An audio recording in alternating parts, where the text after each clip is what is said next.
Muy bien, ¿cómo están? Vamos a avanzar un tema llamado procesos de explotación en la economía colonial de la República.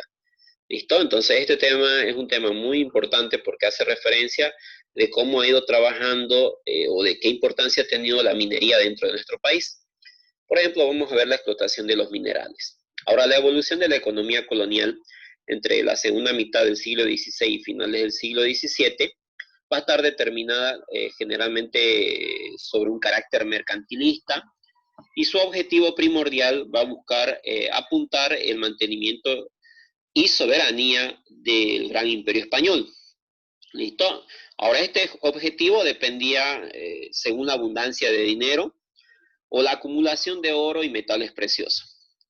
La minería entonces va a constituir la principal actividad económica, a la par de la extracción de metales, la explotación y exportación de innumerables materias primas provenientes del sector agrícola destinadas a abastecer el mercado europeo.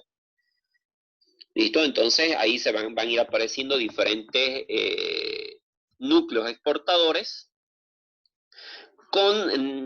tratando de satisfacer las grandes ciudades mineras. ¿Listo? Entonces ahí se van a desarrollar una infinidad de actividades productivas. La minería. La minería en este caso viene a ser la economía metalífera. Se va a constituir en una de las principales actividades económicas y el objetivo primordial de la expansión comercial va a ser justamente la expansión comercial de Europa, que se va a traducir en la búsqueda de metales, especialmente el oro, ¿ya? Y después del oro, con el tiempo va a ser superado con la llegada de la plata. Ahora, la inversión que se va a producir especialmente por el descubrimiento entre 1545 y 1558 de los grandes yacimientos de plata en México, va a llevar a un auge muy importante y se va a deber al gran adelanto técnico, especialmente en la separación de metales mediante el uso del azogue o el mercurio. Ahora, algunos datos referentes a la explotación minera durante los primeros siglos de la colonia española pueden darnos una referencia cercana a lo que va a ser la significación que va a tener esta actividad para Europa, ¿ya? Uno de los primeros datos va a ser las exportaciones de minerales hacia la metrópoli, que va a superar inclusive al valor de las importaciones. O sea, estamos hablando de que 1503 y 1660 van a llegar al puerto de Sanlúcar de Barrameda, 185.000 kilos de oro y unos 16 millones de kilos de plata. O sea, que va a exceder 3 veces más el valor de las propias reservas europeas. Es ahí donde nace ese dicho, ¿no? Que desde América hacia Europa se podía haber construido un puente de plata, no tanto así de oro, pero sí de plata con esos 16 millones de kilos. ¿Listo? Fue tanto la magnitud que del desplazamiento que sufrió en este caso la minería del oro, que a mediados chicos del siglo XVII la plata va a representar el 99% del total de exportaciones de minerales de América. Entonces estamos hablando de que si muchos dicen que se exportaba de América oro, no, estamos hablando de plata en sí, ¿ya? Entonces la plata generalmente va a tener el costo, la producción de plata va a tener el costo de 8 millones de vidas en un periodo más o menos de 3 siglos de parte de la corona española hacia los pueblos indígenas, ¿ya?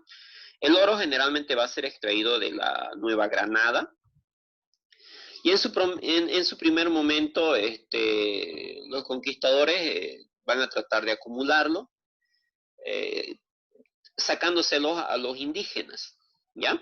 En su segundo momento vamos a ver nosotros que la extracción de oro se va a dar buscando en los ríos, y en su tercer momento va a ser ya excavando o buscando las vetas, ¿ya? Ahora el periodo colonial, vamos a conocer que Bolivia antes era llamada Nueva Toledo, ¿ya? Durante este periodo la colonización va a estar colmada de violencia, alianza, ambición, sueño, genocidio, mestizaje, aculturación, transculturación. Por ello, la colonia también va a ser parte fundamental en la historia de Bolivia, ¿ya? Actualmente se está debatiendo bastante sobre la influencia del periodo colonial sobre los pueblos originarios. La dominación, saben que española usó la fuerza de trabajo de los pueblos indígenas para explotar indiscriminadamente las riquezas naturales que teníamos nosotros. En ese proceso, las culturas indígenas, especialmente las tierras altas y bajas, van a lograr sobrevivir al genocidio de lo que era la Mita de Potosí, y también de las encomiendas, de las reducciones y de las misiones en el Oriente. O estamos hablando de un ejemplo, algo parecido, pero no es igual, sobre así las misiones jesuíticas que ustedes conocen. Había así misiones en el Oriente, pero de otros dogmas también, ¿ya? Bueno, muchos de estos pueblos, especialmente los de la Amazonía, van a ser culturizados o exterminados. Otros, como las naciones quechua, aymara, van a sufrir la subalternización de su idioma. También se va a dar esto en sus costumbres, en su arte, en sus organizaciones políticas, pero no va a lograr destruirse en su totalidad las raíces culturales y comunarias que durante más de 500 años estos pueblos fueron prácticamente pasando como conocimientos y saberes. ¿Listo?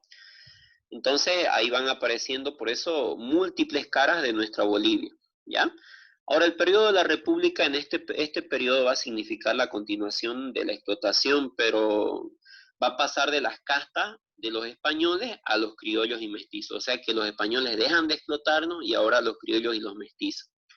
Esto estamos hablando durante la independencia de España.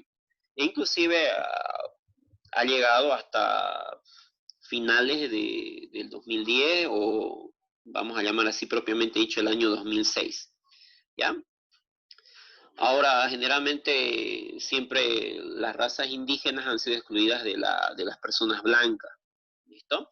Desde 1860 hasta 1935, Bolivia ha ido poco a poco perdiendo territorio.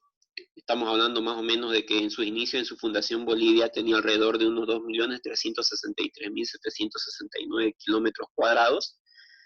Y por diferentes problemas limítrofes con diferentes países, vamos a llegar a la actual cifra, que es de 1.098.581 kilómetros cuadrados.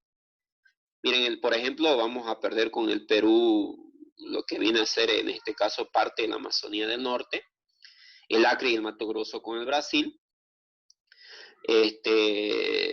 Con la Argentina vamos a cederle nosotros parte del Chaco Austral, en tanto que la invasión chilena al litoral durante la Guerra del Pacífico va a convertir a Bolivia en un país mediterráneo con la pérdida del litoral, ¿no? Bueno, y finalmente con la Guerra del Chaco, vamos a ceder parte del territorio del Chaco Boreal a favor del Paraguay.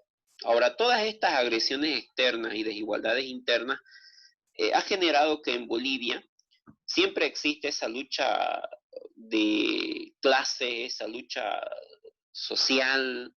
Por eso es que siempre tenemos problemas étnicos, problemas clasistas, y eso ha de una u otra manera debilitado la unión del Estado boliviano. Entonces, espero que hayamos entendido, jóvenes.